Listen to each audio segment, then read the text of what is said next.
Good morning, everyone, and welcome. I am Guillermo Martinez, Deputy Director and Intergovernmental Liaison for the Institute on Immigrant Integration Research and Policy at the Rockefeller Institute of Government at the State University of New York. We are honored to have our distinguished panelists and speakers join us this morning.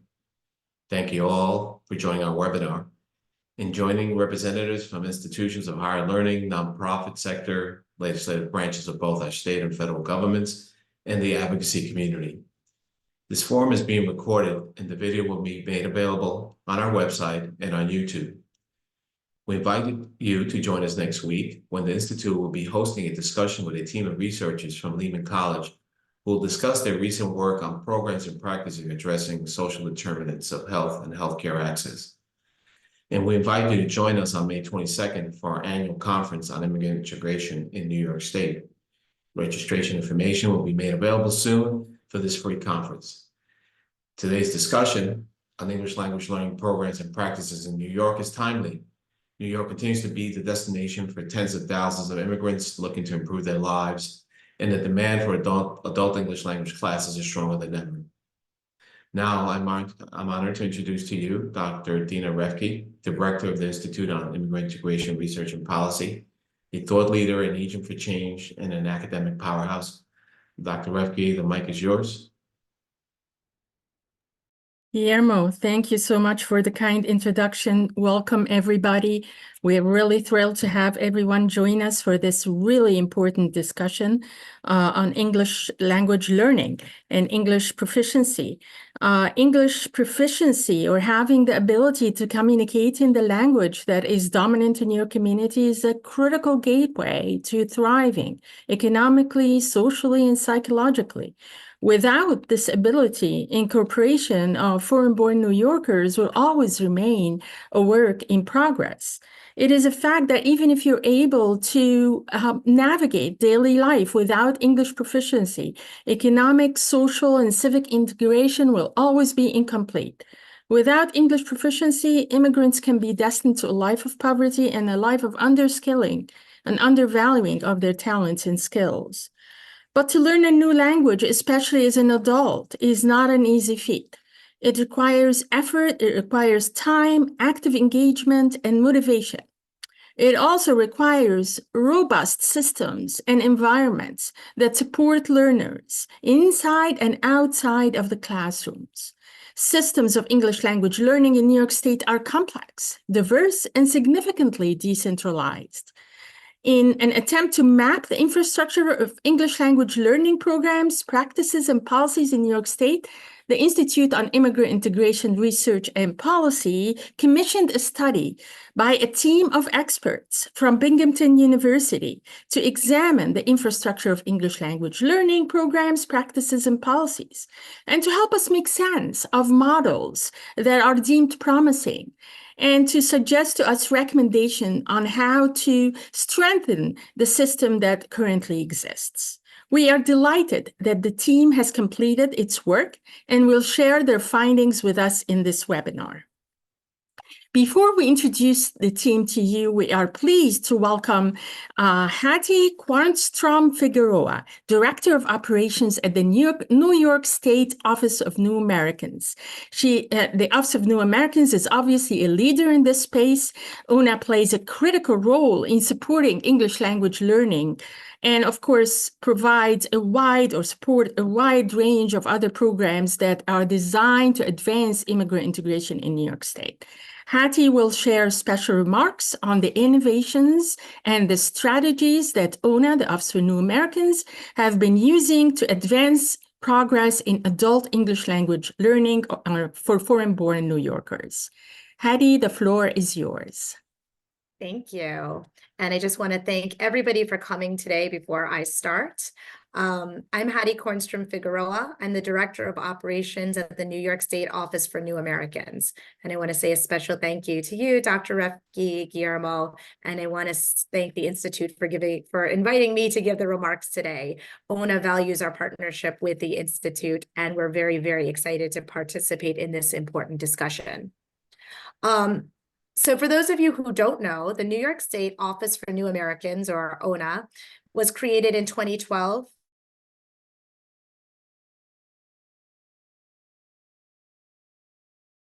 state-level immigrant assistance office of its kind, created by statute in the United States. And ONA provides funded to trusted community organizations to deliver immigrant services in 5 distinct areas of work: English language learning, which we're talking about today, civics and community engagement, workforce development, health, well-being, and legal assistance.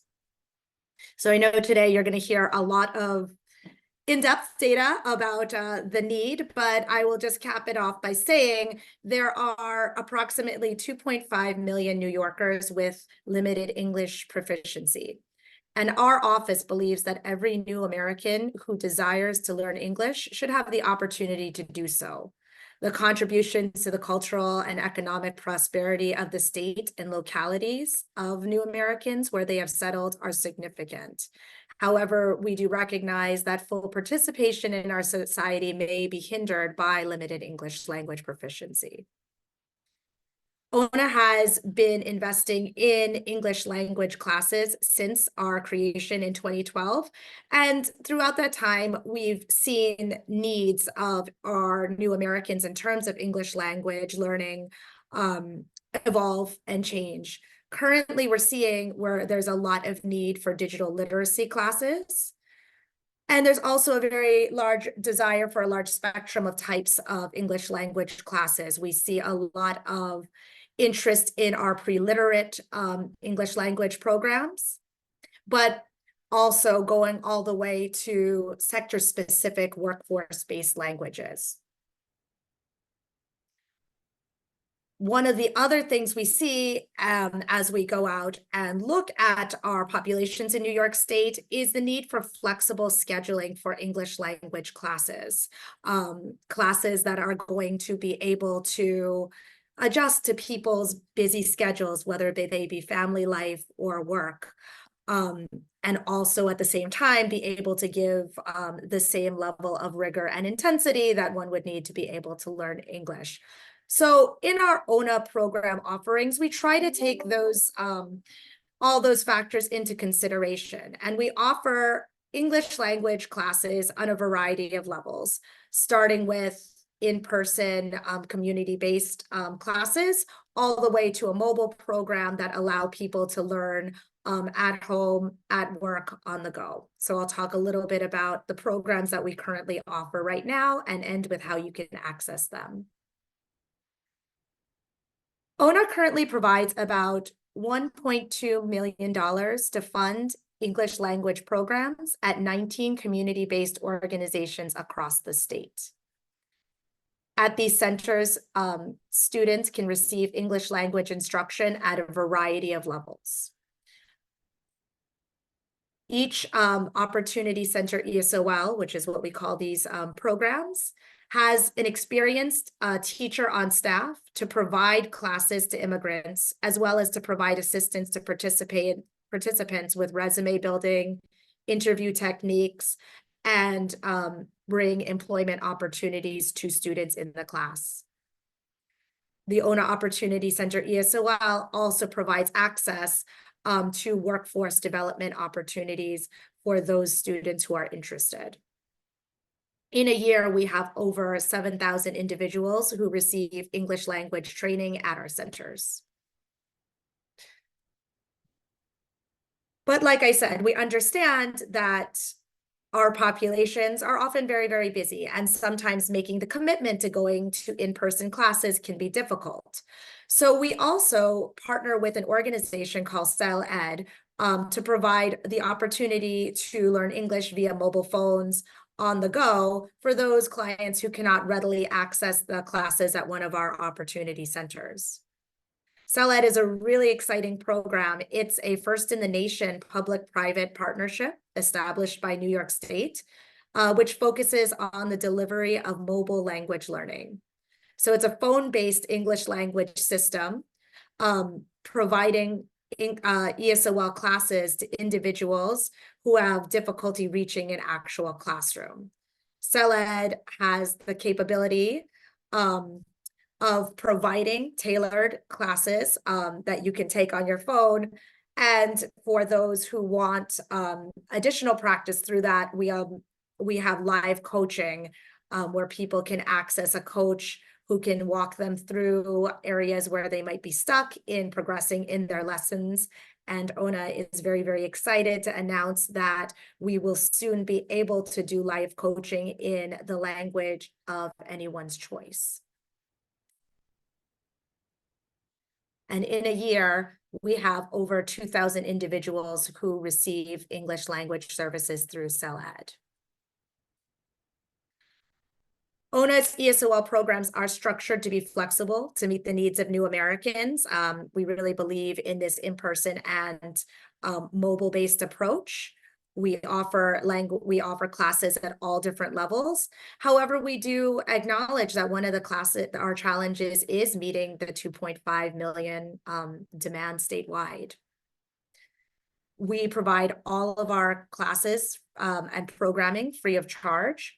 So if anybody is interested or knows of somebody who's interested in either attending one of our classes or being able to sign up for CELED, you can call our ONA hotline at 1-800-566-7636, and they have registration information and can connect you to our CELED so that you can get started. I look forward to hearing from other panelists today on best practices in English language instruction. And we are continuing to grow our programming. So as people utilize our services, we'd love to hear successes, but also challenges in accessing our services. So feel free to always reach out to any of us on the ONA team, and we are happy to engage in a robust discussion on ESOL. Thank you. Thank you so much, Hattie. Hattie, Quarnstrom-Figueroa from ONA, thank you for sharing with us the wonderful work that ONA does. It really does speak to the need to dismantle every barrier that English language learners face, from really making it free of charge, making it self-paced, and making it accessible through cell phones, and really the live coaching element is an added wonderful feature there. Thank you so much for all you do. It is my pleasure now to introduce our presenters from Binghamton University, the team of researchers who worked on a synthesis of best practices, promising programs, and models of English language learning across New York State and beyond. Beth Clark-Gareca, Mina Lee, Sawsan Werfelli, and Ala Marciuc. Please take it away. Thank you, Dr. Repke. I'm going to go ahead and share our slides here. I trust that everyone can see my slides, yes?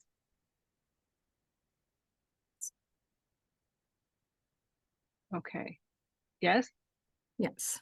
Oh, thank you very much. Well, hello and welcome. We're so delighted to be here with you all this morning. As Dr. Repke said, my name is Beth Clark-Gareca, and my team and I would like to thank the Rockefeller Institute of Government and the Institute on Immigration, Immigrant Integration Research and Policy team for this opportunity to share our work, for the opportunity to have done this work, important work, and to have the chance to share it with you all today. We'd like to thank in particular Dr. Repke and Mr. Guillermo Martinez for being our liaisons and connections with these organizations. And we're very delighted to have the chance to contribute to what is known about what is working, essentially. As scholars, we looked first to the literature, which Mina is going to describe to us more in depth in just one moment, and to see what scholars are saying through empirical studies about the study of English language learning policies, practices, and programs. And then we looked to a second part of the study, a qualitative version with experts in the field, in order to shed light on different aspects of the questions that we were trying to answer. So without further ado, our team, we each have a section of this. I'm going to be managing the slides. So each one of us will cover a certain portion. So you'll be hearing from all of us. And so if we have any technical difficulties, we'll thank you in advance for your patience with us. So without further ado, I'm going to hand it over to Mina. Morning, everyone. I'm Mina Lee. It's a great honor that I can present here today on the immigrants and their integration to the state of New York. As we may all know, immigrants makes up an integral part of the fabric of the New York State in terms of economic, social, and political aspects.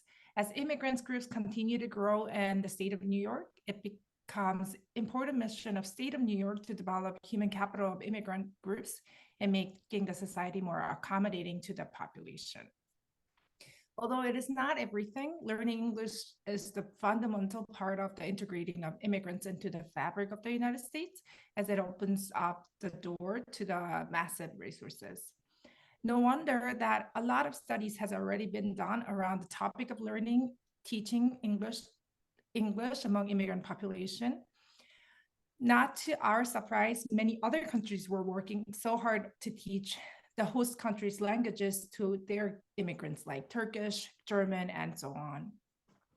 Anyways, we already know that so many studies has already been conducted toward immigrants and their experience of learning English and what it means to be able to speak in English or communicate in English, and how social environments impacts the English learning. So what we are going to do today is that what we know through the empirical studies and also what experts already know about English learning and teaching.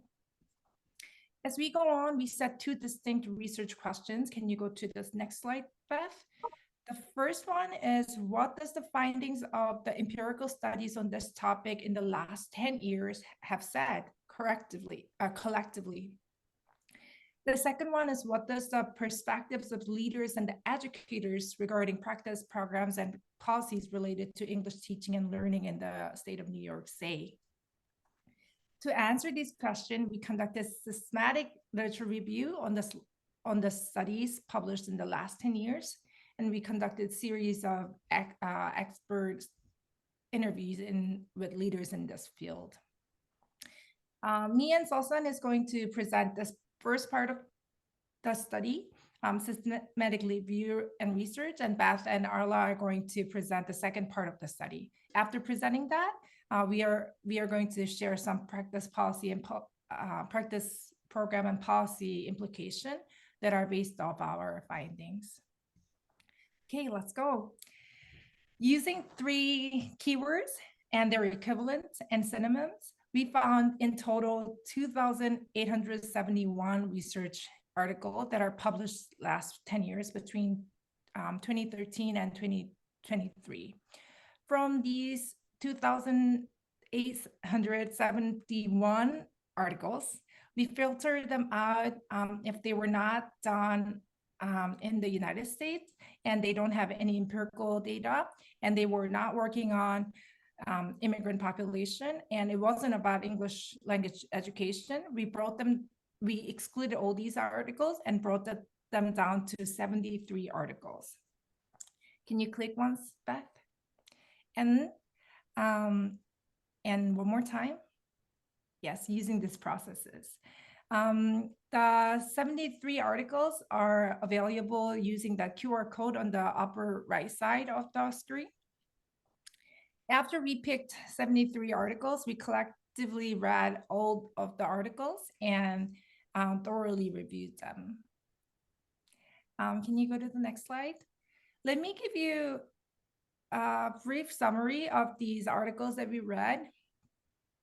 18 studies actually included New York State as part of their research, if not only focused on the state of New York.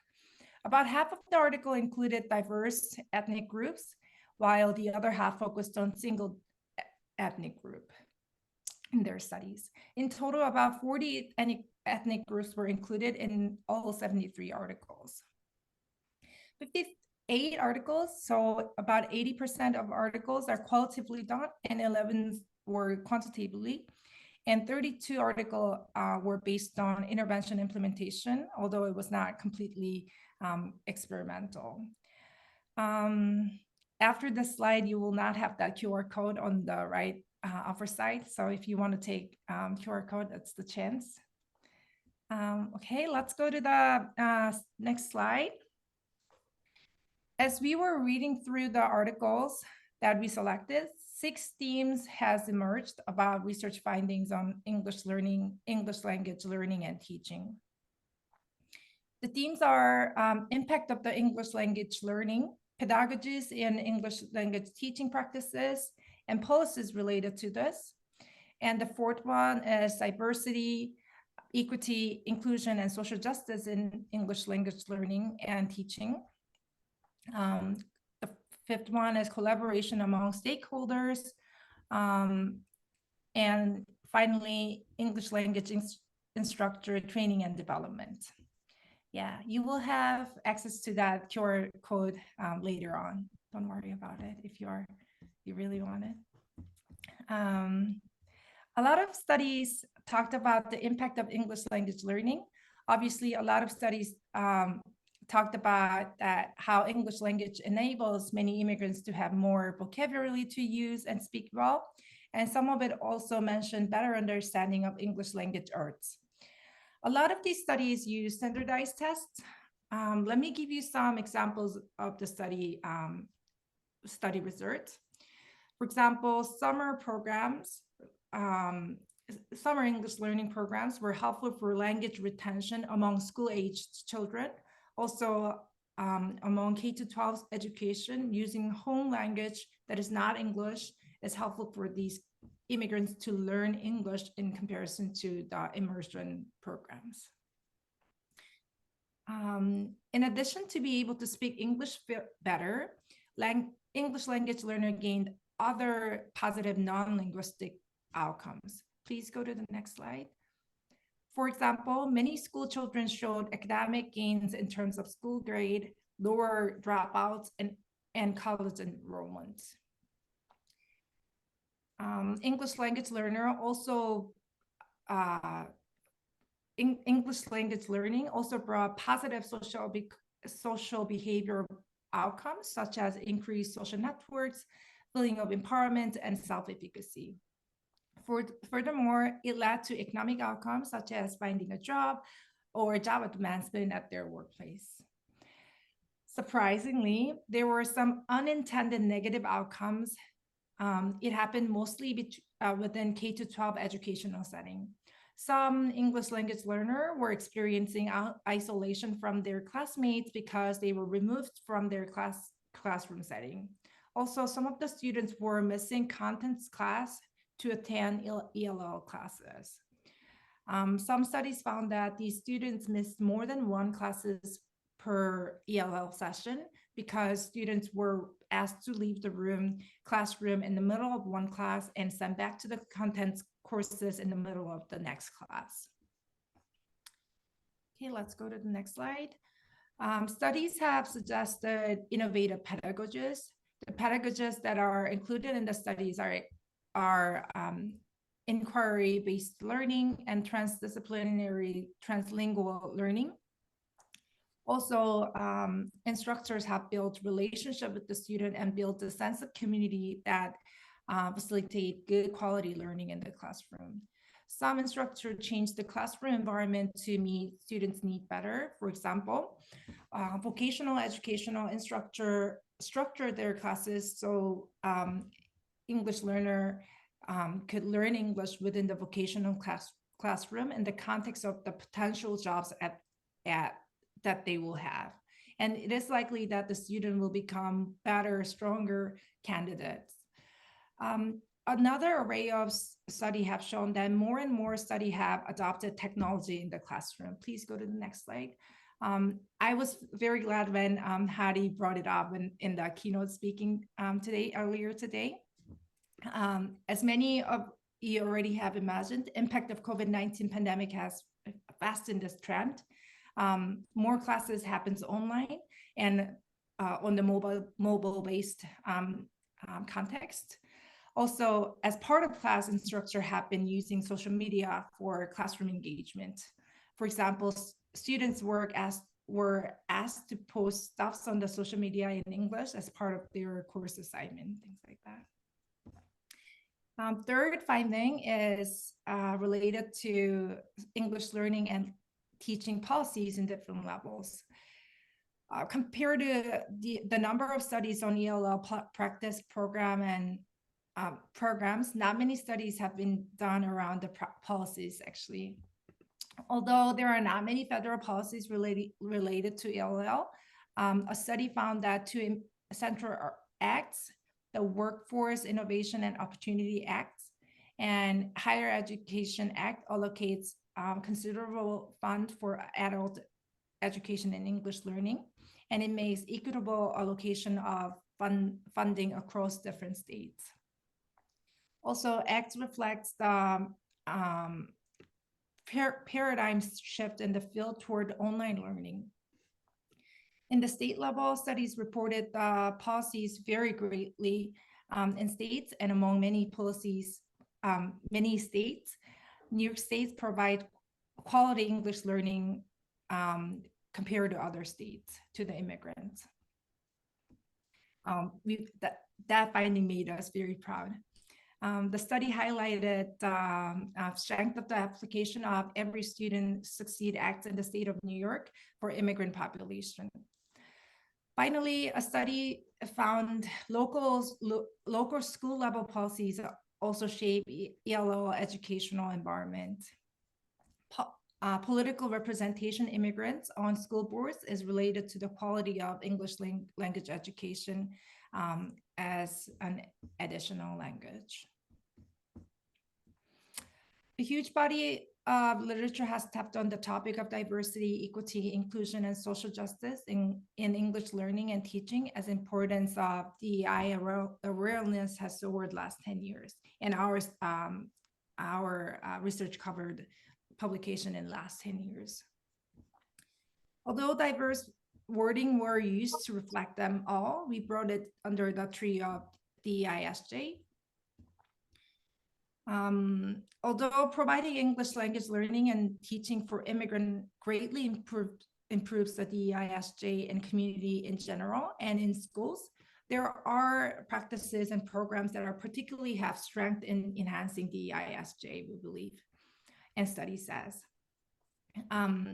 It is important to note that immigrant English learners sometimes experience discriminatory remarks and behavior and felt excluded in the process of English learning.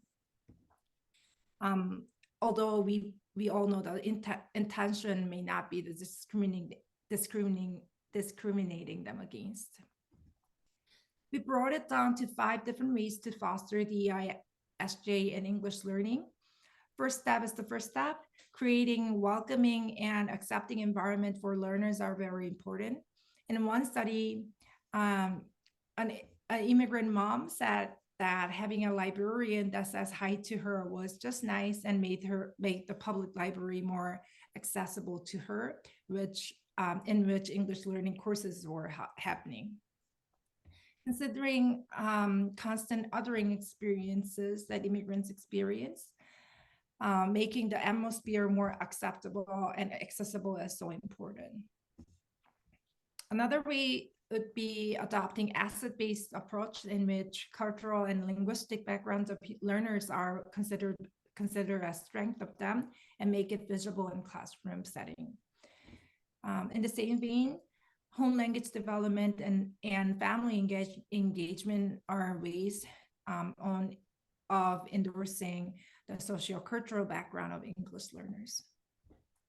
Beyond cultural diversity, it is very important to consider the socioeconomic backgrounds of English learners. Many of them are low-wage workers, which have them put their job and work that will feed their family today before attending English courses. Having online components make English courses more available to many working students. Although we all know we are going to talk more, sociocultural education is very important when preparing ELL instructors. And Sawsan will continue. Thank you, Mina. Collaboration for English learners. So English as an additional language, EAL practice programs and policies require collaboration among diverse stakeholders within and also between organizations.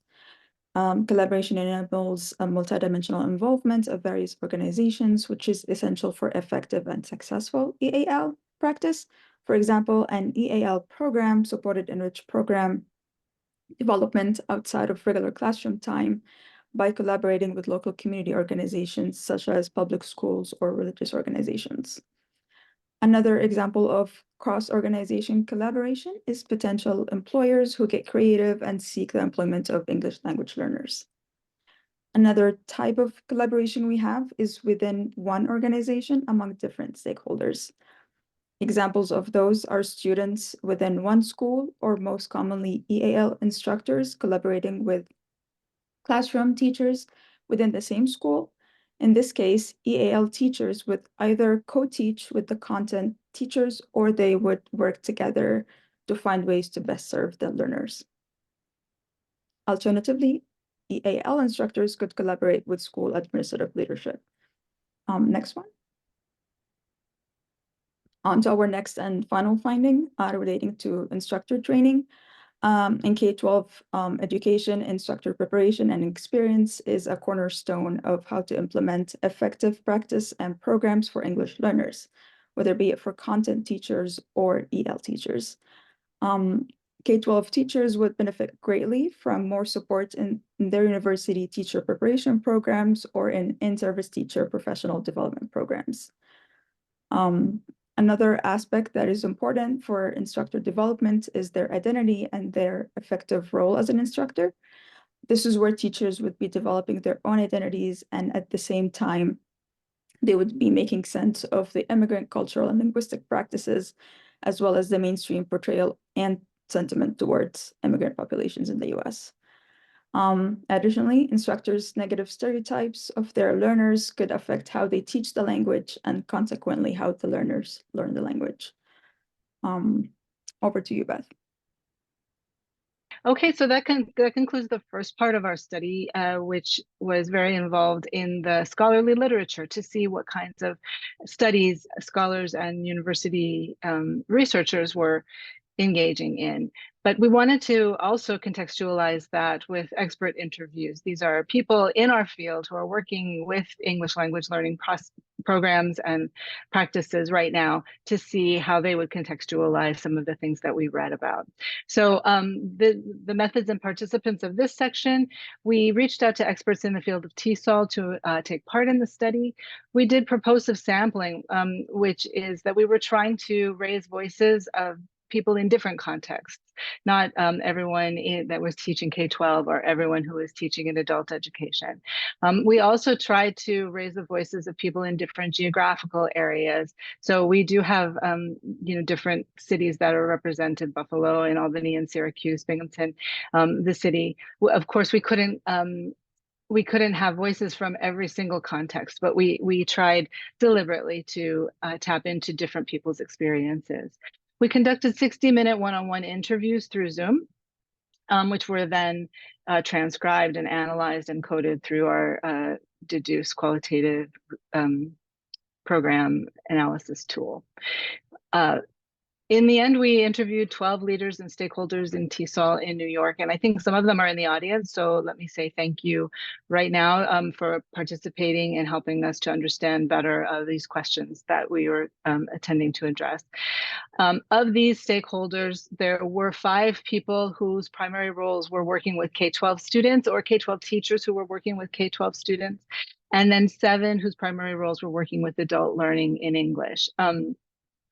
Sometimes these roles overlapped, but this was generally how those folks interests played out.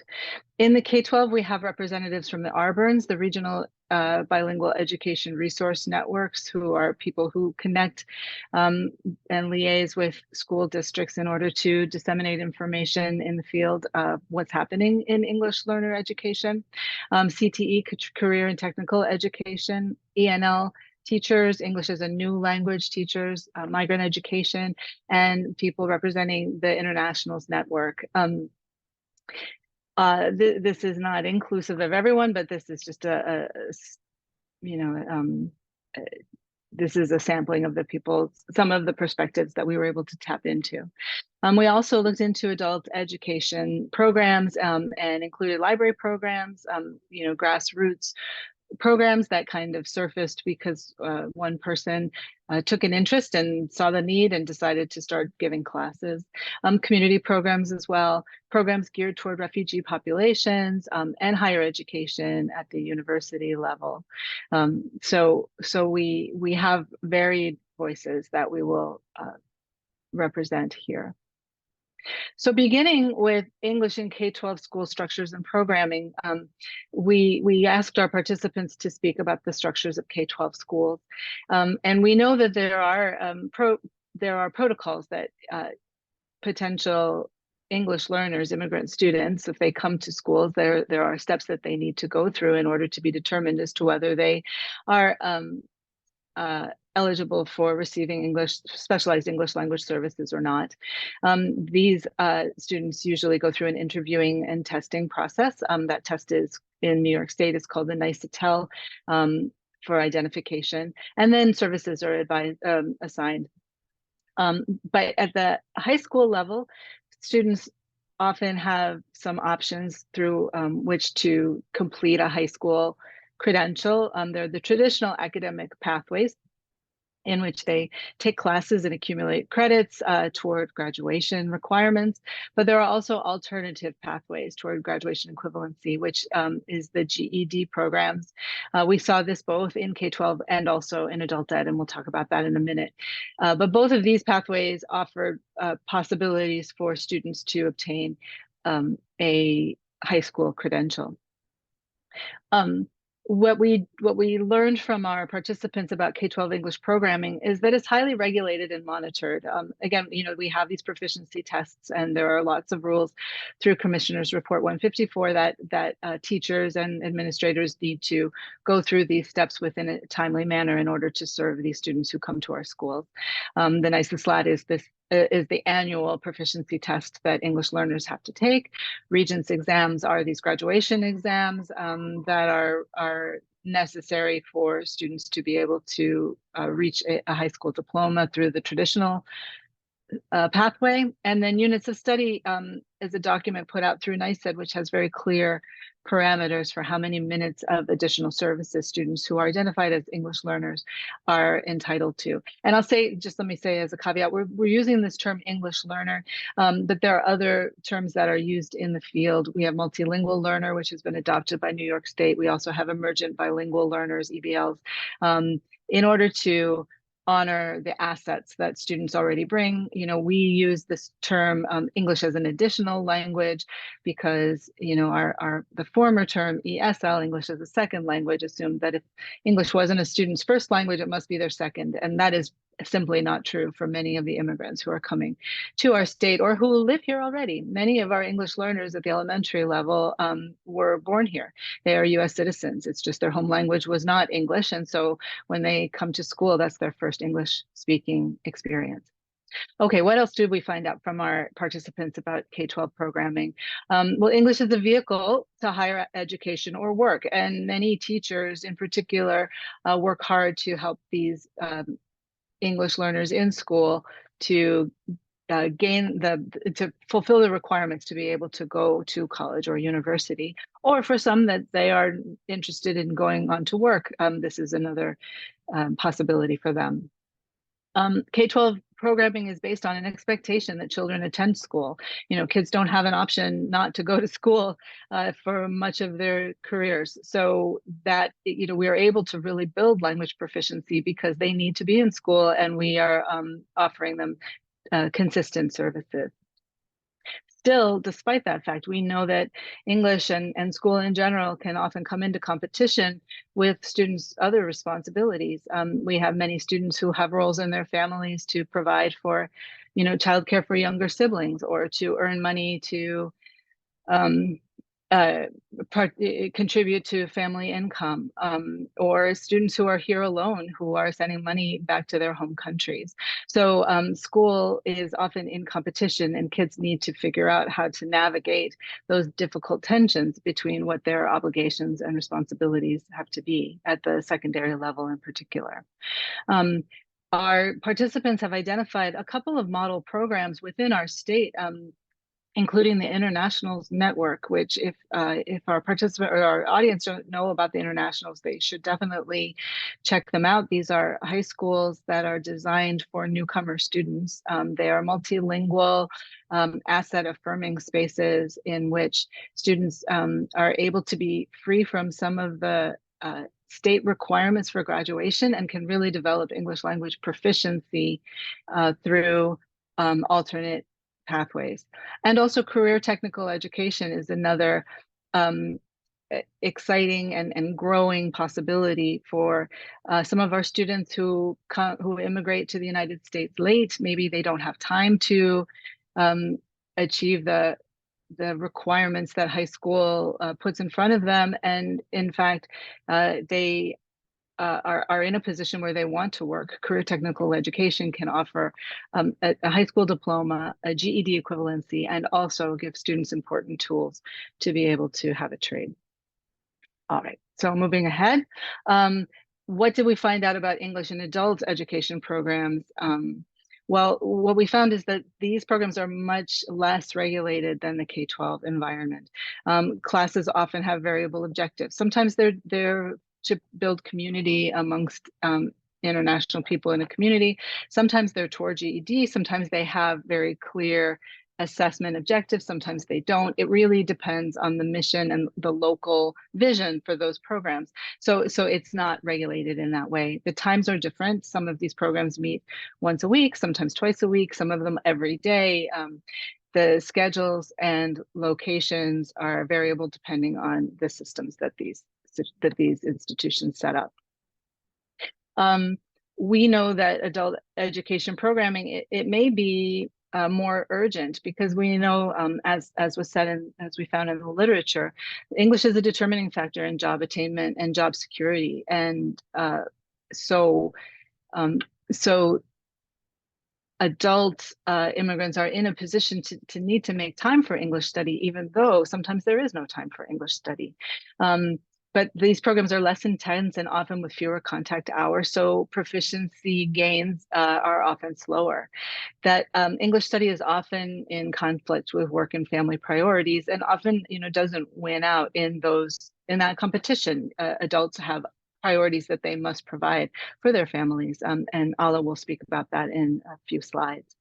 Our participants raised the idea that there's just here in the United States, there's the lack of societal commitment across the board to adult education for English learners, for immigrants, that this is it's not a primary consideration in the work that we do as a nation, and that shows in the work possibilities that our immigrants eventually find themselves having.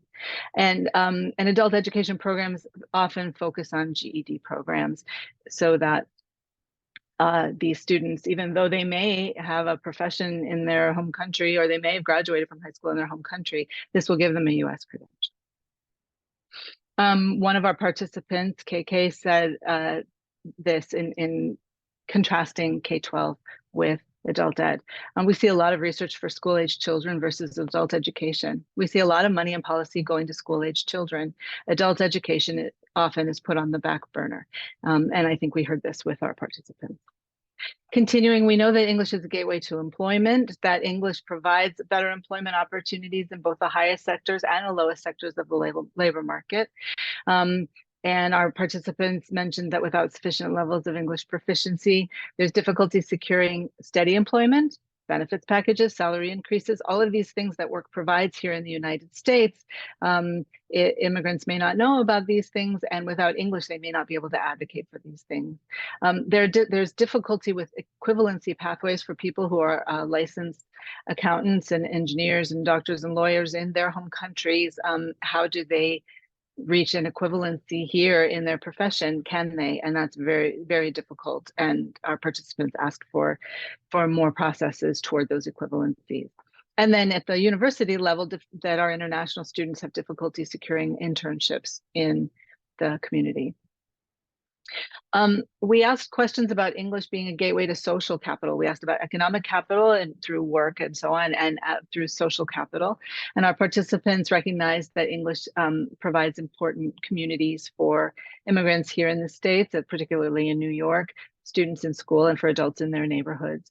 That there's this concept of welcome that came up in the data several times, but our participants feel like the onus is on the established community to welcome new immigrants into them, and often that is where the barriers are. Again, one of our participants said that some of our students who've been most successful have been people who have made friends with their English-speaking American neighbors, or have found someone that can be that gateway into the community. But continuing with this idea of social capital, we tapped into questions of enclaves, which are often by the society at large are often a criticized living situation, that immigrants may come to the United States, but they stay in their linguistic enclaves and don't try to immigrate, right? That there's a criticism of the immigrants themselves, that they don't want to integrate, that they stay in their communities. And we asked this question to our participants. They said that social capital can be established in immigrant linguistic communities that don't speak English as a lingua franca.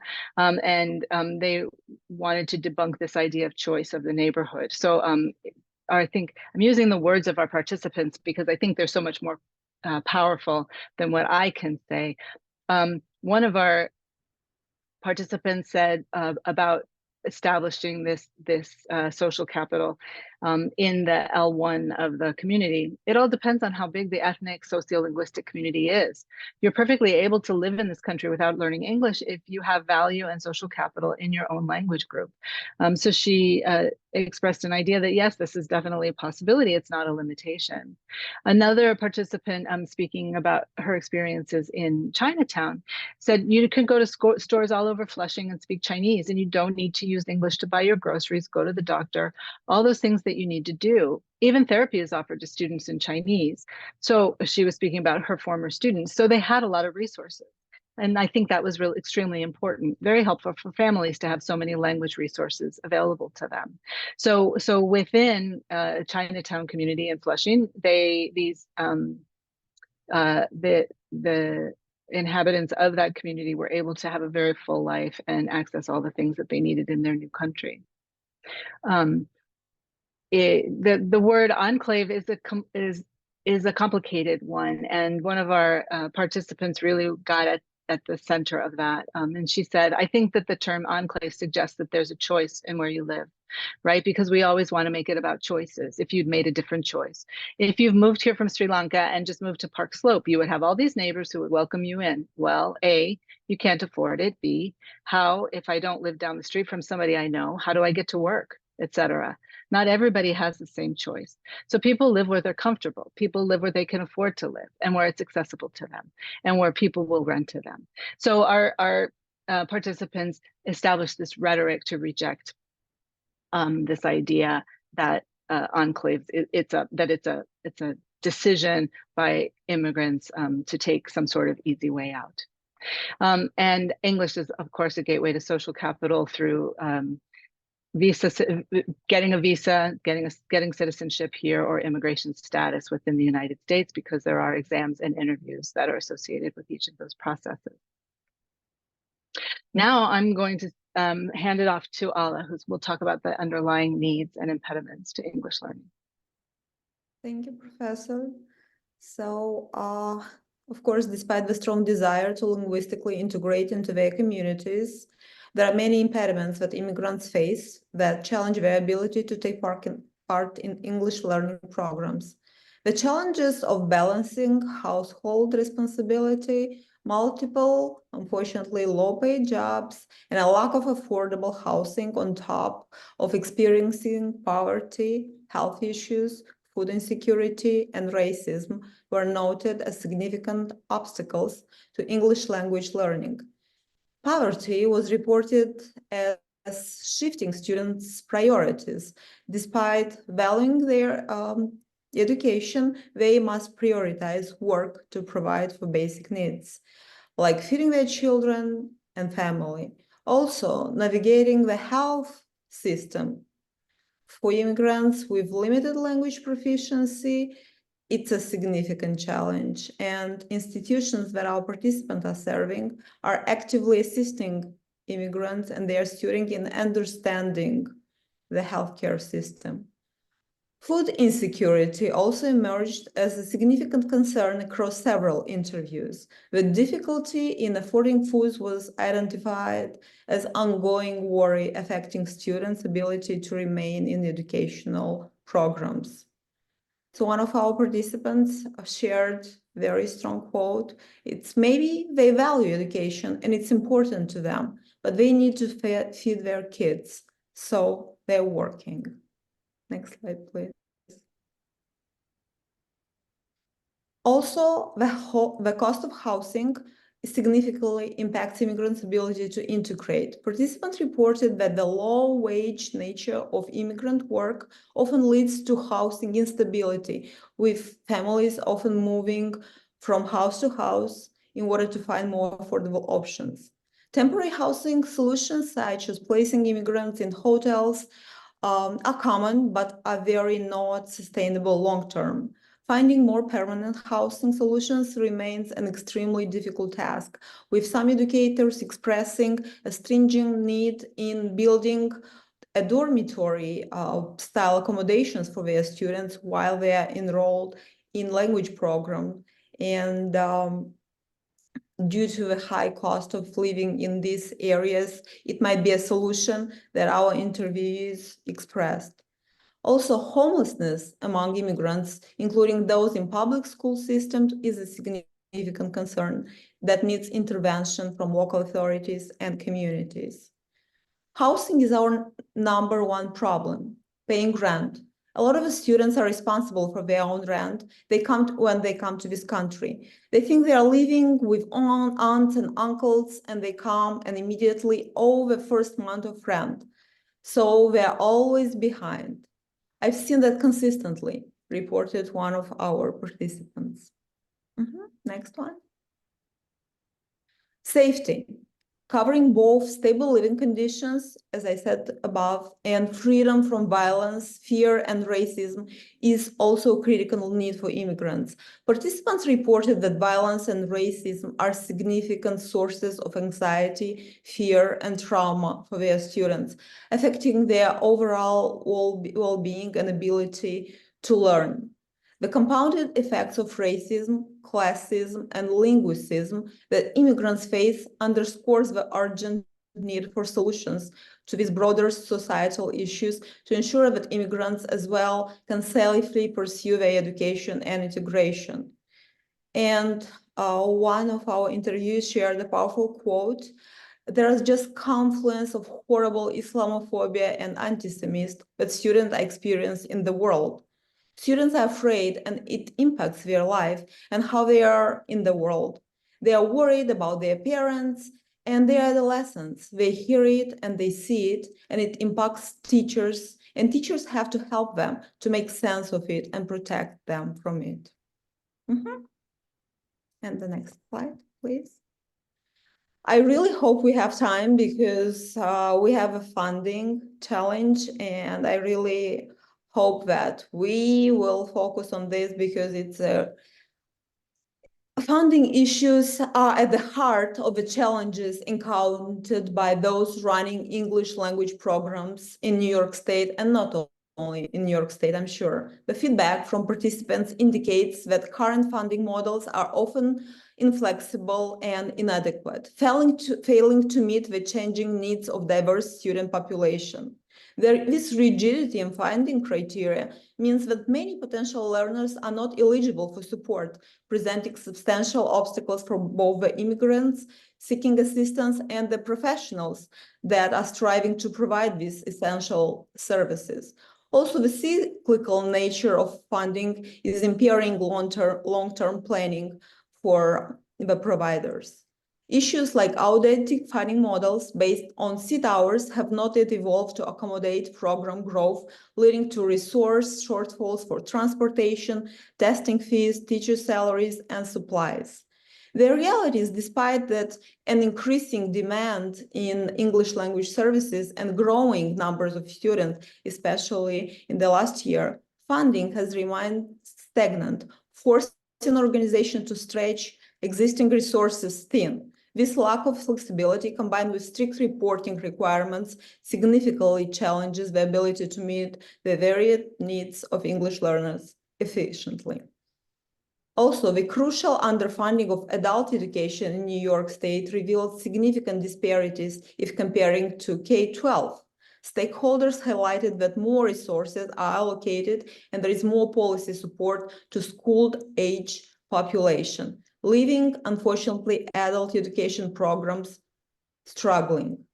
So the need of additional funding, as I said above, is stringent, especially in adult sectors, where the requirements extend beyond conventional classroom learning.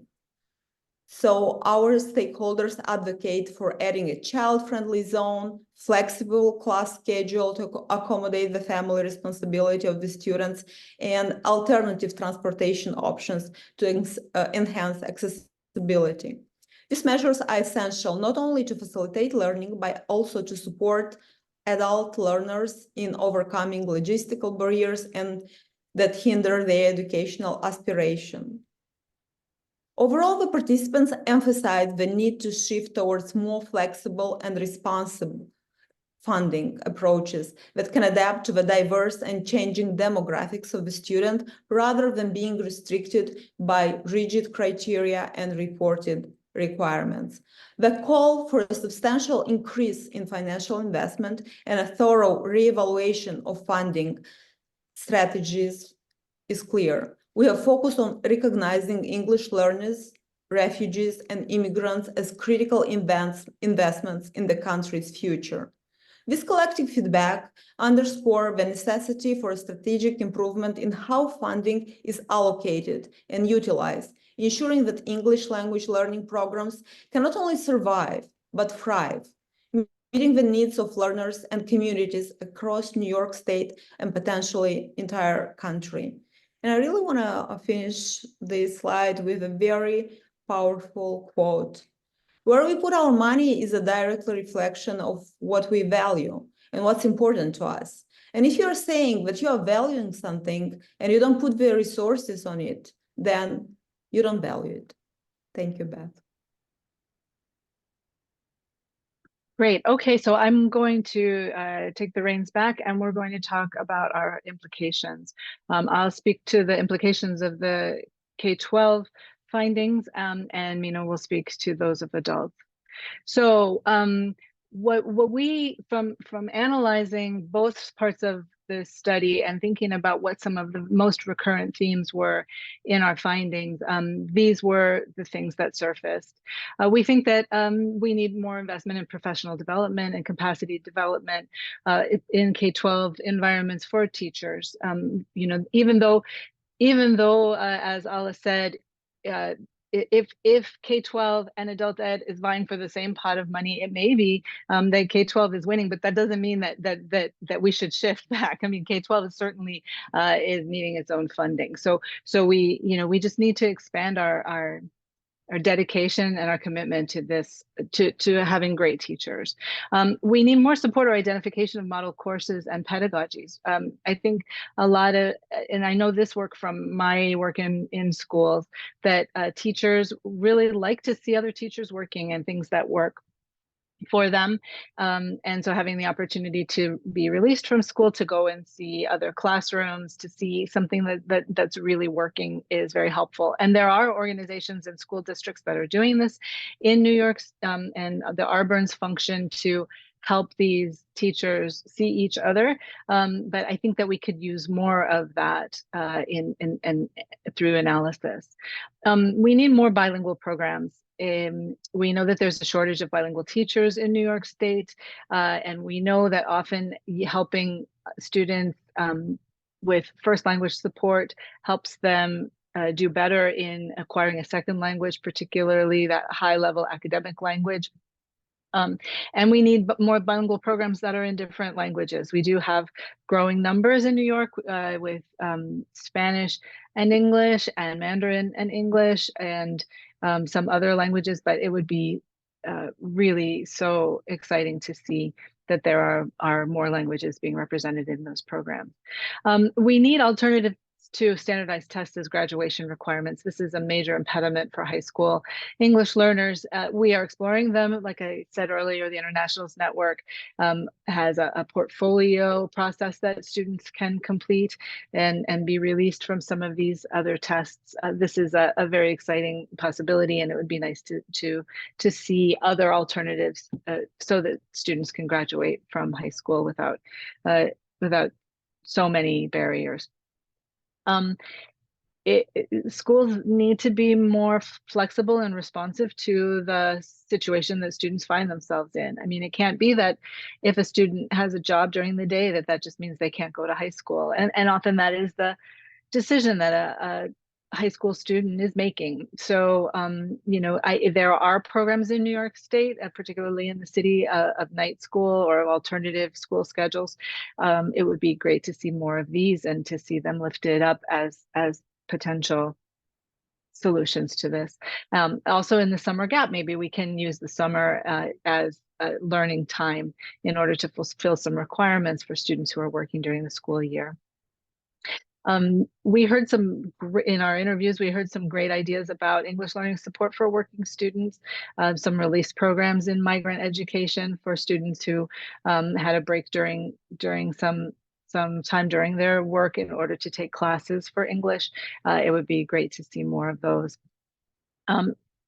Those of us in K-12 environments, we know that this is an ongoing struggle in schools of how to make sure that English learners get the services that they are entitled to and that they can grow from, but without segregating them from the other kids that are in school with them. So we need to explore more about how to better integrate those children into mainstream classrooms or general ed. There are initiatives happening, but we see that there's a need for greater commitment to meeting youth's basic needs.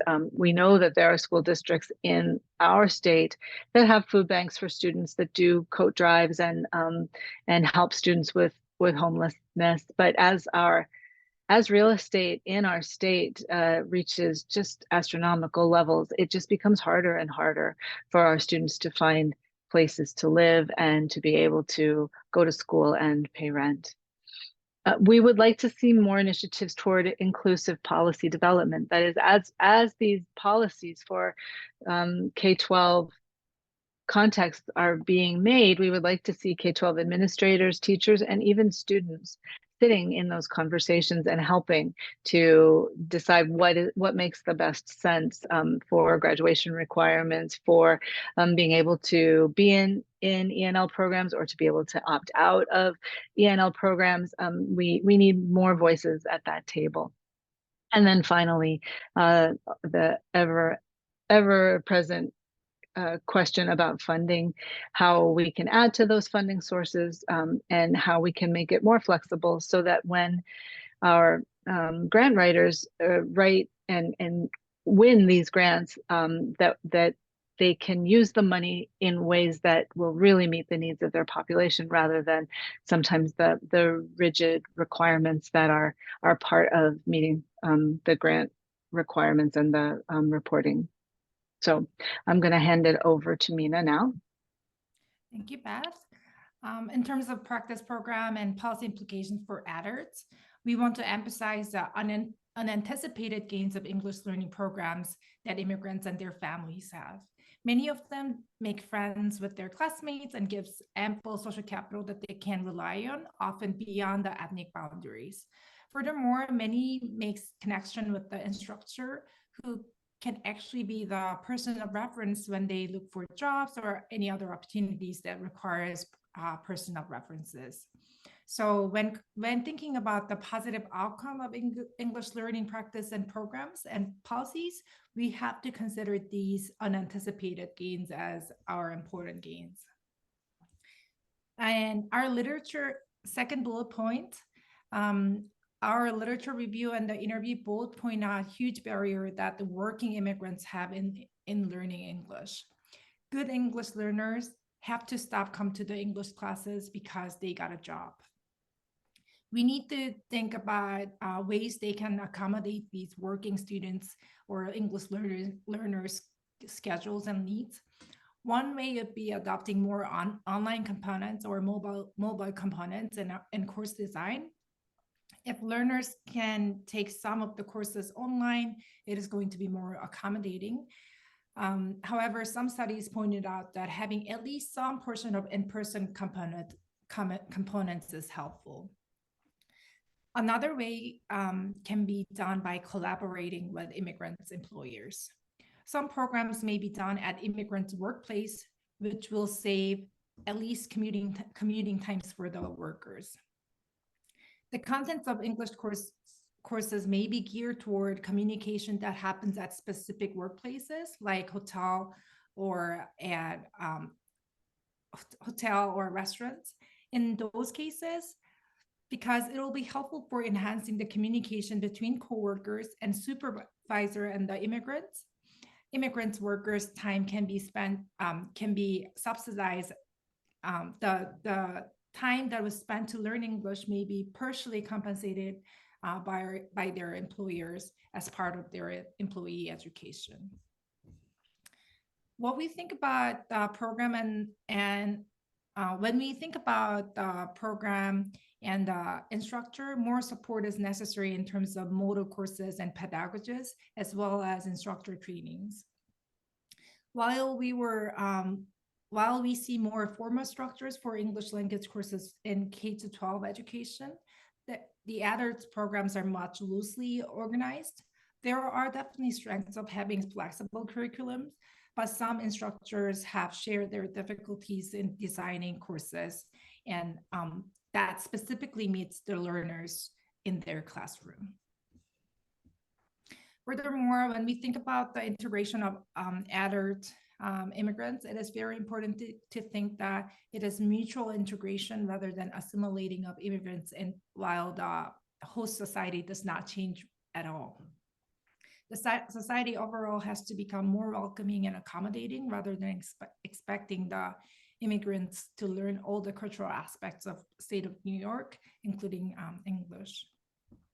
In addition to what we just shared, these 4 bullet points, new bullet points, can you go to the next slide, Beth? That are mentioned in the K-12 education also applies to adult programs. And let's go to the future research. Beth will cover that. Oh, sure. Thank you. So just some things that occurred to us as we were doing these final, the implications in the future research slides. We think that there's need for more additional empirical study involved, excuse me, in particular toward English language proficiency. Studies that are operationalized with measurable effectiveness outcomes. So that's an area that we would like to see more scholars doing work. And we understand that this is on us. So maybe these are the projects that we'll need to take up. We'd like to see tighter correlation between research and classroom practices. Sometimes, you know, the research stays at the university and schools continue to do the teaching the way that they do it. It would be nice if there were more interaction and conversation and more channels of dissemination of research to classrooms. In our spotlight on adult education, this is an area that is in need of more empirical study, particularly at the community college level. within the parameters of our study, there were not very many community college studies that came to our attention for us to read about. So we see that that's an area that could use a little more exposure, both in credit and non-credit programs, or free and paying programs, as well as rural programs. And as Mina said at the beginning, our criteria for looking at empirical studies, policies often aren't the subject of empirical studies. They are more like reports and other position papers. So it might be good to see more about how policies are enacted and which ones are governing English language education in New York. I'll hand it back to you, Mina. Okay, thank you so much for your attention. This is what we prepared today. These are our emails. If you have anything you want to let us know, feel free to email to us. These are the list of the references that we use. The left one is the articles or studies that we use overall, and the right side is the QR code that you were using to access the articles that we used, the 73 articles. And this is the list of the participants that we interviewed in the second part of our research today. We again want to acknowledge the interview participants. We are very grateful for your time and opinions. We would like to welcome all the questions that you have. I see some already down there. And I believe Dr. Rafki will take over from here. Well, thank you so much, team. This has been a really excellent work. Thank you for sharing that with us. And I just want to really to pick up on a point you ended with, Dr. Gareca, about evaluation and metrics of effectiveness. This is going to be really important because throughout your report, you also emphasize that not a lot of evaluative activities are happening. So in conjunction with asking for more funding and more flexibility in funding, we really need to make sure that the funding is going to effective programming.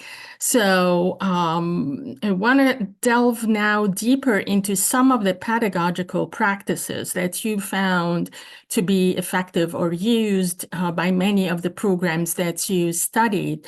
And I want to particularly go to some of the comments you made about adaptations of classroom and the use of encouraging of home language to learn English. So let's focus on this point of instructors of English language learning, encouraging home language development to learn English. If you can elaborate more on the rationale behind that, is it because literacy in one language can make you gain literacy in another because the skills are the same, or you rely on the same skills of learning the language? And anyone, that's a question to anyone on the team.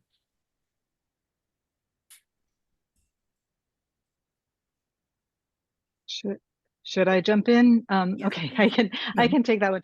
Well, at least in K-12 environments, yeah, so exactly what you said, that what we do know about literacy practices is that if a student has been able to learn how to process print or written language in their L1, or first language, home language, those skills are easier to transfer to English.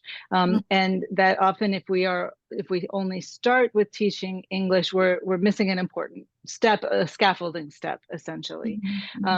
So that's the theory that's comes from Cummins from way back about the value of bilingual education. Again, we think that that's an important proponent. What we need to make sure of is that the language is being used as an asset. And Ofelia Garcia has done a lot of work in this in New York City through the CUNY initiatives. and trying to refine, translanguaging as a way for students to use all of their linguistic repertoire in order to be able to participate in learning content. So we stand that by the fact that bilingual education is a very important technique. It obviously, like anything else, it can be done well or it can be done poorly. So in terms of trying to figure out what are effective practices, that unfortunately that's often context based. Mina, did you want to add something there? I see. If not, I no. think you covered a lot of important parts, but there's one thing maybe I can add. There are some families or some schools that will prevent students from speaking their home languages in certain cases, with the hope that they can learn English faster. But a lot of articles already have been showing that if you have stronger home languages, it will transfer to better English speaking skills and communication skills. Yeah, thank you for that. Yeah, so it happens outside the classroom and inside the classroom, where they're encouraged to bring the home language in their conversations and their dialogues within the classroom as well. Is that correct? Yes, I believe so. Yeah. All right. So one other pedagogical practice that you cited in your slides were adaptations of classrooms. Does that refer to the flexibility of classrooms? Does that refer to the physical layout of classrooms? What kinds of adaptations were you finding in the literature or expressed by interviewees around adaptations of classrooms? In the articles that we reviewed, even though it was not part of the curriculum, in the vocational education, the instructor actually matched English language learner with non-English language learners, so as part of their courses, so that English learner can learn in their classroom without actually having from their peers in their context of learning vocational education. I think this is one way that they came up with. Right. And so also another pedagogical practice that is cited in the literature often is, and you refer to it also, is emphasizing student identity, experiences, and culture in the classroom. What kinds of activities, exercises are used in the classroom to advance these practices or these goals? And again, the rationale here is the respect for diversity, the respect for and the asset-based approach that is emphasized, and also the counteracting any biases, any stereotypes by affirming identities and validating them. But do you come across any activities or exercises or curriculum design that help really underscore or emphasize student identity and experiences? Thank you so much for asking this question. I really wanted to add this example, but we had limited time, so we couldn't add that. So when I talked about those, teachers may ask the students to post things on the social media, the topic actually was things about holidays in your country of origin. So students could post about their holidays in their culture of origin in English. So English learner can bring their cultural background and then can be very proud of their culture and then explain that in English, and they get more enthusiastic when they are speaking about their culture in English. Right. I'm sure it is both speaking part and also writing part, because it's posting on the social media. This happened in higher education level, but I'm sure this can apply to K-12 education and also adult working immigrants. Great, thank you. So I'd like to encourage also the participants to put down questions in the chat box. This is the only, unfortunately, because this is a webinar format, we can't interact directly with you. So the only way that you can make your voice heard is to please jot down your questions in the chat or your comments for our team here. And so let's shift to, while you're doing that, let's shift to, oh, Beth, you wanted to. No, I just wanted to add, as a teacher educator, along with what Mina said, I think a lot of this work about identity needs to come through teacher development. I think that a lot of times teachers have their curriculum and they forget that they have human beings in front of them who come with all of these experiences. So, you know, when the lesson is about the Silk Road, I mean, a lot of the students in that classroom may live in that part of the world. And so they have things that they can contribute. Same with farming.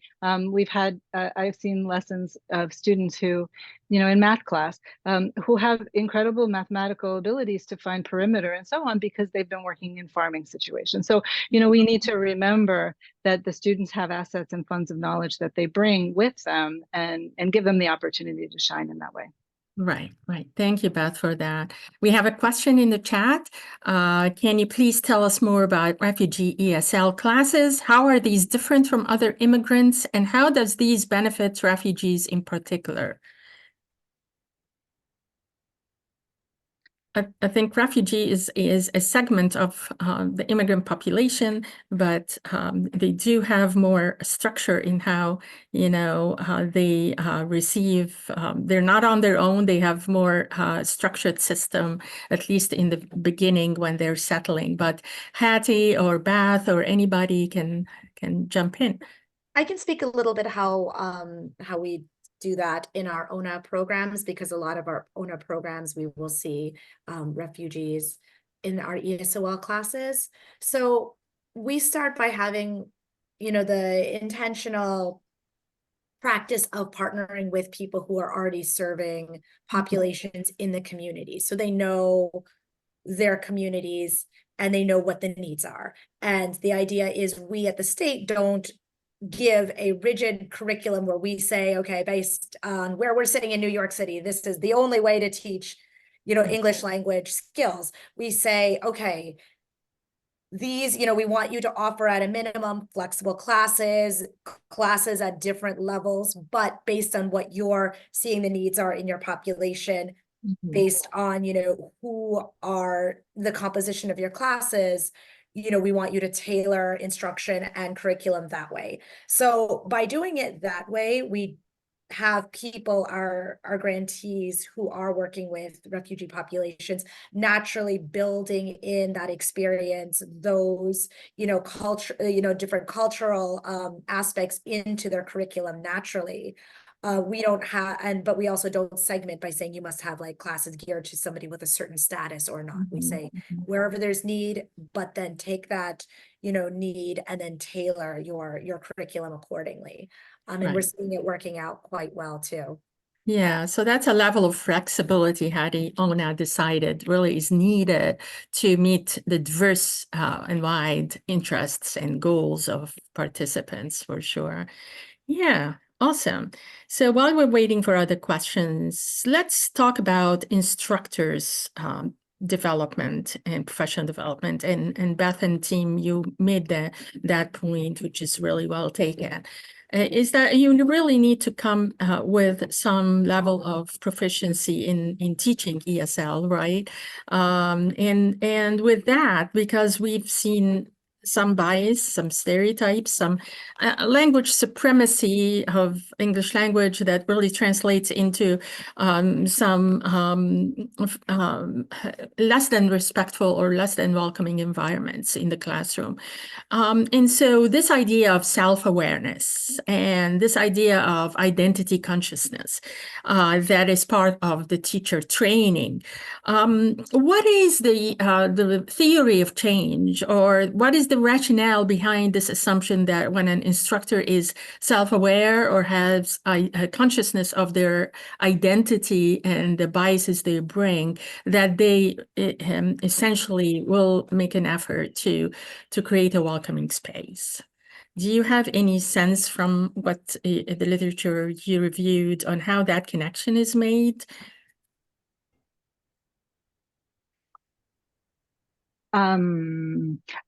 Don't know that I can draw on the literature directly. I know that this is something that, I mean, it's a new area of research as we think more about ratiolinguistics, about the biases that the teachers come. I mean, we do know that the vast majority of teachers in the nation and in New York State are white women. And when we're working in K-12 environments, for sure, when we're working with children, these are children of color, they're BIPOC students. And so, you know, I think that we need to work with the teachers to understand what it means to be a white, often monolingual English speaker, and how that requires some work on the part of that teacher to open up the minds. I think some of the work that we do in the graduate school, you know, we insist that teachers have some language background. They need to, you know, to gain ESOL certification in New York, they have to have some level of proficiency in a language other than English. So,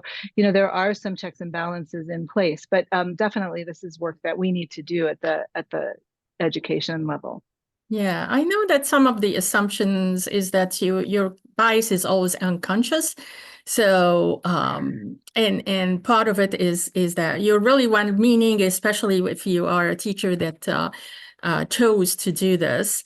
But you have, we all come with unconscious biases. So when you try to bring it to the conscious level and you deal with it, you reflect on it, you make an attempt to avoid it being manifest in the classroom. I think that's part of the assumption, but I never really understood the connection between the self-awareness and identity conscious. But identity seems to be really a theme there, that there has to be self-awareness of identity and an expression of identity in the classroom, or encouraging the expressions of identity, of multiple identities in the classroom as a pedagogical tool. So I think that we are coming up to time. So thank you again for our team for sharing your excellent work with us. And to recap and conclude the discussion, as with all students, but particularly with students learning English as a second language, and for whom this educational journey is perceived as ending at the shores of the American dream, it is really critical to have systems and environments in the classroom and outside of the classrooms to support the learners. And I want to give a shout out to ONA for really their commitment in this area, and for dismantling a lot of the barriers that are expressed in the literature in terms of commitment, funding flexibility, and design flexibility for the programs that are funded. A word that we often hear repeated in this space is empowering students to succeed. So what does empowerment of English language learners or English language students mean in this context? It means students' self-determination. Promising programs help students acquire autonomy and relatedness, which will enable them to acquire competence. And that really sums up what our team presented in terms of pedagogical practices.